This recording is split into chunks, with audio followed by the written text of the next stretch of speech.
Welcome to our Devos this week, where we have been looking at one central theme that I really want you to grab onto for this time of year. And that theme is, don't be discouraged. I know you already are. I know some of you, you're kind of already wallowing in the mire of discouragement. And it shows, you had something in mind of how you wanted this year to start off. And you're like, okay, 2020 was terrible. 2021, I want it to be better. And it's not shaping up the way that you expect. That's okay as long as you don't be discouraged.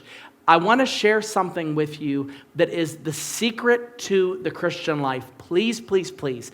I want you to really tune into this, because a lot of us, we miss out on truly how powerful it is to have the indwelling presence of God, to have the connection with the living God in our lives. We miss out on this because we forget to realize, we become discouraged because we forget to realize that God renews your inner life. Your Christian life, your connection to God is something that God renews daily. God shows up daily. God does a new thing daily. Just look at Lamentations, how it says that his mercies, and they're new every day. We want so badly to have a one-stop shop when it comes to all of our spiritual needs, when it comes to all of that we'll ever need from God. We want to have one interaction, one meeting. But frankly, God is more powerful than that. God does great things every single day. And one of the things that he constantly wants to work on in your life that cannot be taken away is that he wants to renew what's going on within you. Look with me in 2 Corinthians chapter 4 for a moment. Verse 16. It says, therefore we do not lose heart, though outwardly we are wasting away. He says outside it's not going so well, right? He says, but inwardly we're being renewed day by day. God's power renewing us day by day. It says, for our light and momentary troubles are achieving for us an eternal glory that far outweighs them all. The secret of the Christian life is that while everything outside and around us perishes, inwardly we become stronger and stronger and endure more as soldiers, because we are saved by grace and we have the presence of God. You can right now, no matter what you're experiencing outwardly, rely on the inner strength that God has given you through the Holy Spirit. This isn't mumbo jumbo. This isn't some sort of talk that's just preacher talk. This is real.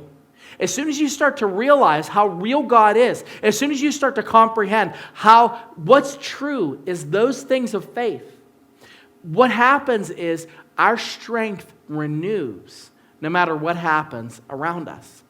This is why we have people in our church that go through insanely unimaginable, terrible circumstances, and they become stronger and more faith-filled. They practice something, what I call being insulated by the presence of God. Insulated, protected, renewed. And they don't depend on their circumstances to dictate just how faithful they are.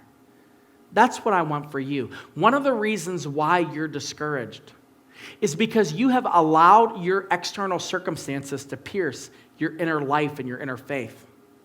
But God gives us unlimited access to him so that we can pursue him and have him fill us every single day with his strength, with his spirit, with his promise, with his hope. And as it says in Philippians chapter 4, with peace that passes all understanding. That peace is reserved to those whom God is renewing their inward life. I want to challenge you not to be discouraged. God is still working. He's renewing you. Ask him for that. Just say, God, I know you're doing it, but please remind me today. Remind me that you renew. Remind me that you make each day new. Remind me that your mercies have not dried up. And he'll do it. Don't be discouraged.